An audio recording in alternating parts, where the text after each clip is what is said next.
WBO welterweight champion Terence "Bud" Crawford could possibly face his mandatory undefeated 21-0 Egidijus Kavaliauskas. Tap in. All right, I'm ready.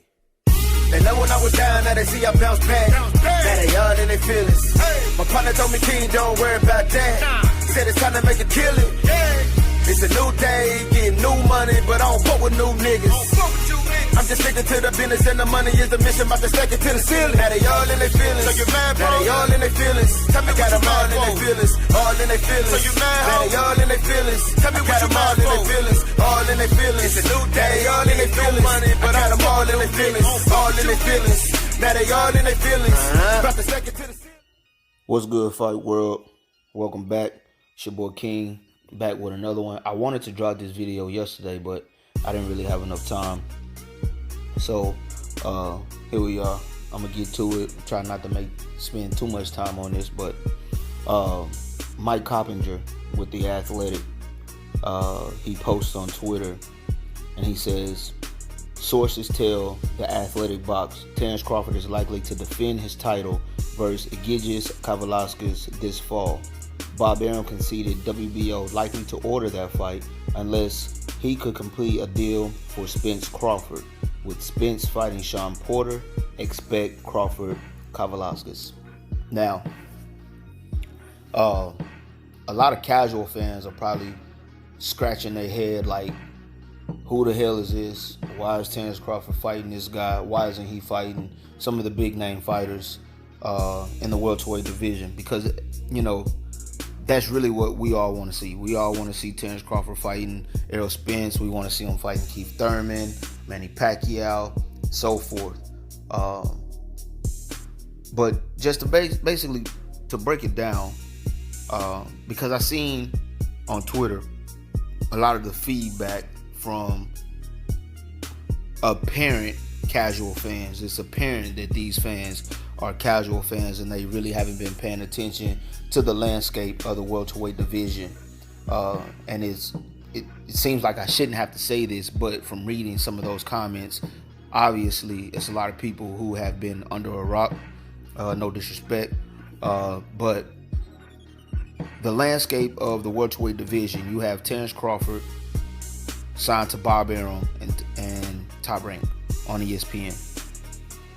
And then as far as the other champions go in the welterweight division, you have Errol Spence Jr., the IBF champion. He signed with Al Heyman and PBC.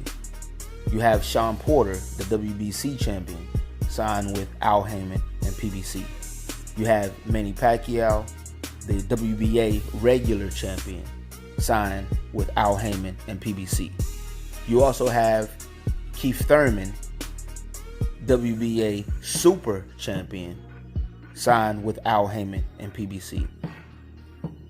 Those are the other champions. And then even aside from the champions, the other big names, Danny Garcia, signed with Al Heyman and PBC. Mikey Garcia, I don't know if he's really considered a true welterweight at this point. He's had his first fight at welterweight with Errol Spence. He's really a 140 pounder, 135 pounder. Well, he's really not.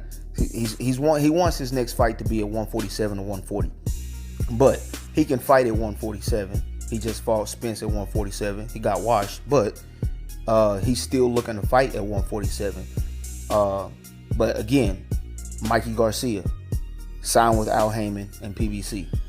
So the way things are aligning at the moment, you have the IBF champion and the WBC champion, Shawn Porter and Errol Spence. They're looking to fight in September. Spence and both Porter, they have both confirmed that the contracts have been signed and they're going to be fighting in September. The official date has not yet been released. So those are two fighters out of the picture for Terence "Bud" Crawford. Then you have the WBA regular champion and the WBA super champion, Manny Pacquiao, Keith Thurman. We all know that they have a big showdown 1 week away, July 20th. I'm really looking forward to that fight. It's going to be a good one. But they have their fight. So they're the other champions. Those are the only other two champions And so they're out of the picture for Terence Crawford. Then you have Danny Garcia, Mikey Garcia. It was rumored that Danny Garcia and Mikey Garcia were in negotiations for a fight. However, Mikey Garcia recently came out, did an interview, and he said that's absolutely not true. He said that Danny Garcia's name was brought up to him by Al Heyman as a potential opponent. He says yes, he'd very much like that fight. He's very interested in that fight. However, no negotiations have been made. They haven't discussed any details whatsoever. So there's on the outside on the outside of Crawford's mandatory, you have Kell Brook, Mikey Garcia, Danny Garcia, and then so Kell Brook he actually went to the Crawford Khan fight, and his whole intentions was to go to the fight and let it be known that he wanted to fight Terence Crawford. I commend him on that. However, Bob Arum came out and says they don't want to pay Kell Brook the same kind of money that they paid Amir Khan. And so it's looking like the best option for Terence Crawford at the moment is not going to be available to him because his promoter, Bob Arum, Top Rank, in my opinion, they're being cheap. If I'm Bob Arum and I know my fighter is limited with the selection of opponents, quality name welterweights, then I would be trying to make that fight with Kell Brook, even if Kell Brook wants $5 million. You just gave Amir Khan $5 million, and I think Kell Brook is actually a better fighter than Amir Khan. Kell Brook has only lost to Gennady Triple G Golovkin when he jumped up in weight and dared to be great. And then his second loss was to Errol Spence Jr. Those are not two bad losses to have on your record. So again, I consider Kell Brook to be a better fighter than Amir Khan. And if I'm Bob Arum, I'm definitely giving him at least that $5 million that you just gave Amir Khan. However, that's something that Bob Arum is not willing to do. So back to the drawing board. Danny Garcia, Mikey Garcia. You know, despite what Mikey said about there hasn't been any negotiations, that's still a fight that could very well be made. An offer was made to Danny Garcia. Danny Garcia opted not to fight Terence Bud Crawford. So for the casual fans that are questioning Crawford and why is he fighting these no-name opponents, well, you can kind of see that he doesn't have a lot of options.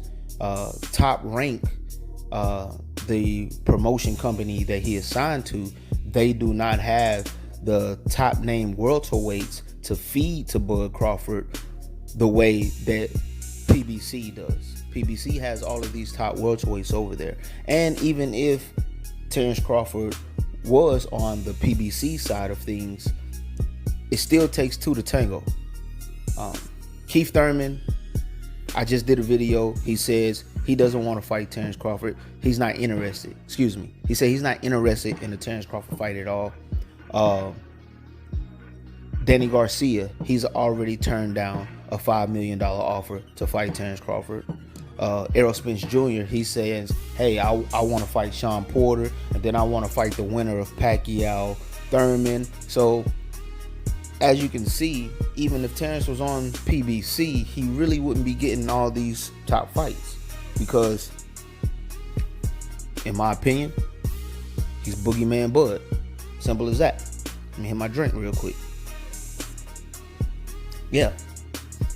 But anyways, so to get back to the fight, if it were to happen with Terence Crawford and the Mean Machine, Kavaliauskas, I see that fight taking place in Omaha, Nebraska. Shout out to my hometown where I was born. I consider Arkansas my home as well. I grew up there spent the majority of my life in Arkansas. I moved there when I was like 5 years old. I live in Dallas, Texas now though, and it's hot, but that's really not important. But you know, back to the business. I see this fight being in Omaha, Nebraska, sometime October, November. And then of course here comes my daughter Riley into the room. Hey baby, close the door please. Thank you. Yeah, so I see it being October, November sometime. If this happens, you know, if this is the opponent, it'll be in Omaha, Nebraska. Now, as far as Kavaliauskas go as a fighter, real strong fighter, has a lot of power. He has a lot of skill. He is 21-0. So, and he's ranked very high on the WBO list. Yes, Riley. I just can't finish my video. Can you go play with your sisters real quick? Play with your sisters. Let me finish. And then, yeah.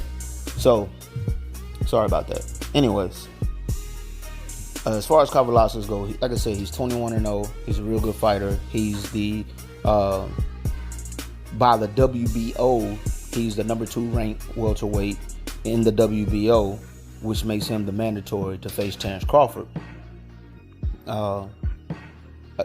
However, like I said, he's 21-0, but on his resume, you know, the biggest name on his resume is Ray Robinson, and obviously I'm not talking about Sugar Ray Robinson. However, and I actually watched that fight. That was his last fight. It was before the Crawford Khan fight, and I watched that fight because I knew that eventually Mean Machine was gonna have, Terence Crawford was gonna have to face Mean Machine as long as Mean Machine kept winning, and that's just the way it works. When the sanctioning body makes you the mandatory, as long as you keep winning,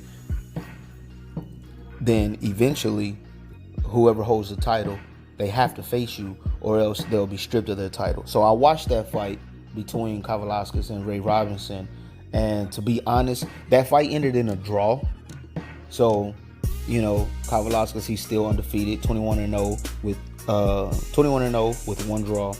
And honestly, I felt like Ray Robinson should have won that decision.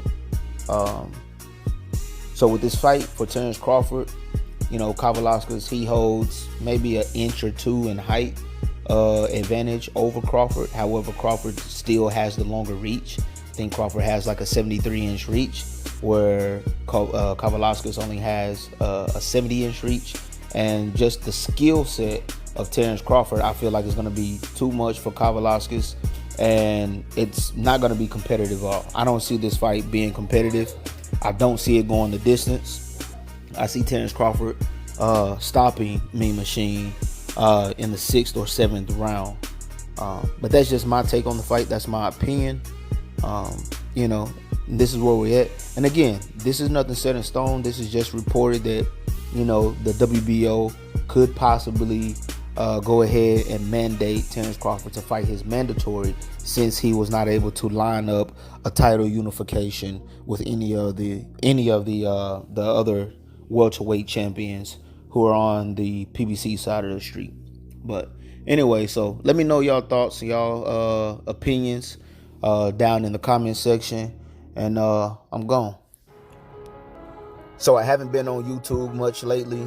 I originally created this channel for music. I was once an aspiring artist, but through life's twists and turns, pursuing music is no longer a dream of mine. However, I will still upload new music every now and then.